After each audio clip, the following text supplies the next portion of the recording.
Today I want to talk about the challenge of stopping Sam Ehlinger and Spencer Rattler in the passing game ahead of OU Texas. And all that's coming up after the bumper. Don't be cornering me. Hold up. Time. You gotta help me with that corner shit.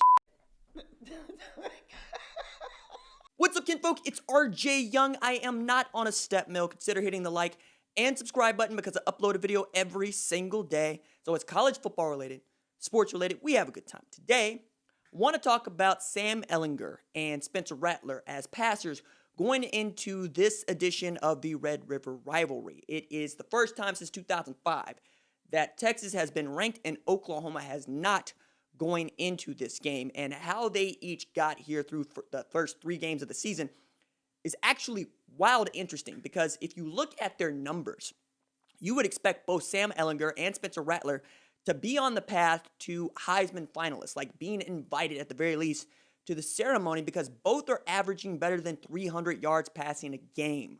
Like Rattler's at 325 per game, even though he only threw for 290 in one half of football against Missouri State. And then you take a look at Sam Ehlinger. He's at 308 a game, put up 59 against UTEP and 65 against, the Texas Tech Red Raiders. But in recent games, we have seen how both of them are not necessarily playing to their abilities in one way or another. Now, Rattler has been really awesome. I need to say that out loud again. He's been really awesome. He's had some redshirt freshman mistakes that I think are not unlike the sort of mistakes that we would have seen from Baker Mayfield in 2015 and even in 2017 against Iowa State. I'm going to get to that in a second.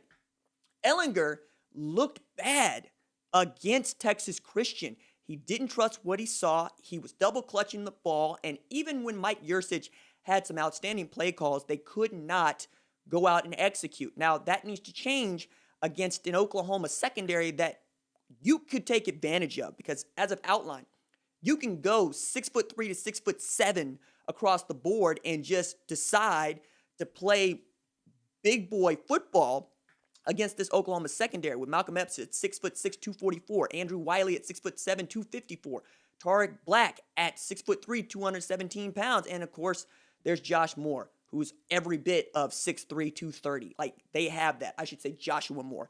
His mama actually went on Twitter to correct us all. We've been saying Josh. She said, no, it's not called the Book of Josh. It's the Book of Joshua. My son's name is Joshua Moore. Yes, ma'am. He is Joshua Moore, and he is their leading receiver, and you got to be able to take him away. That's going to be Trey Brown's matchup. And in this game, the last few years, Trey Brown has been matched up against everybody from L.J. Duvernay to Colin Johnson, and sometimes he looks great. Sometimes he looks like you could just sun him, like you could just toss it up and tell your wide receiver to go get it. And that's going to be on Ehlinger.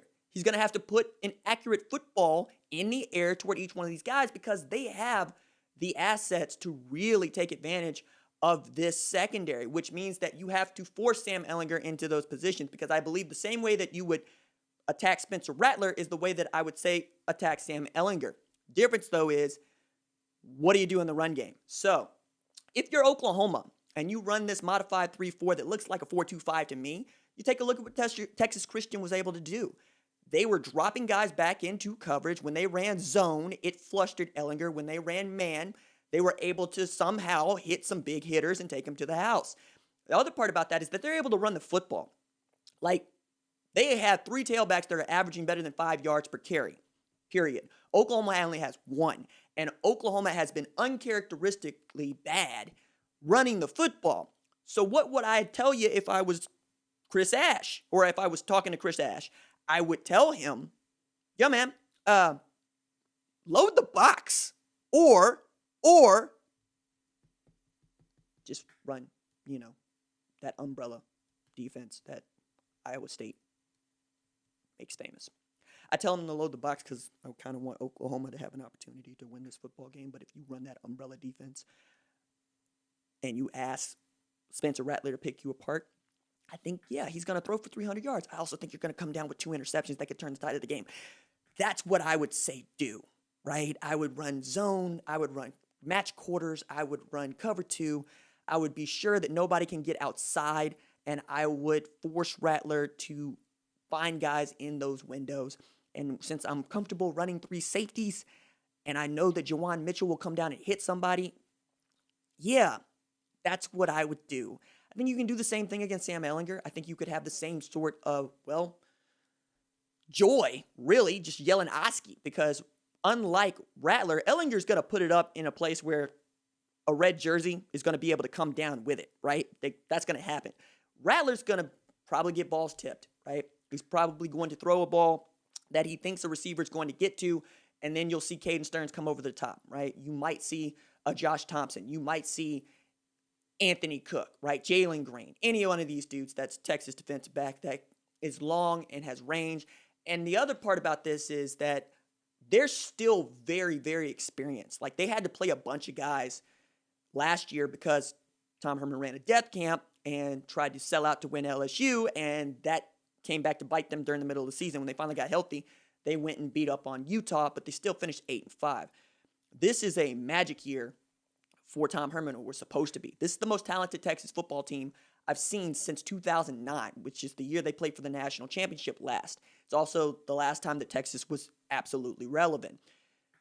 You're going to have to come through against Oklahoma if you're Tom Herman this year, or you could be looking at getting fired in December. Like, it's on the table. As for Oklahoma, nobody's looking to fire Lincoln Riley, though I believe that this would be the first time that Oklahoma would have lost 3 consecutive Big 12 games since like 1996, which would have been John Blake's first year. So you want to avoid that if at all possible. It's the first time that Oklahoma has lost back-to-back Big 12 games since 1999, and it's the first time that they've lost back-to-back games since 2014, the first time they've been unranked since 2016. Yeah, there's plenty to play for if you're Oklahoma, but you also know you got a redshirt freshman quarterback who's going to get better, with a true freshman stud in Marvin Mims, with a sophomore stud in Theo Weiss. You'll get Ramondre Stevenson, Trajan Bridges, and Ronnie Perkins back, if not against Texas, then the following week against Texas Christian at Amon G. Carter.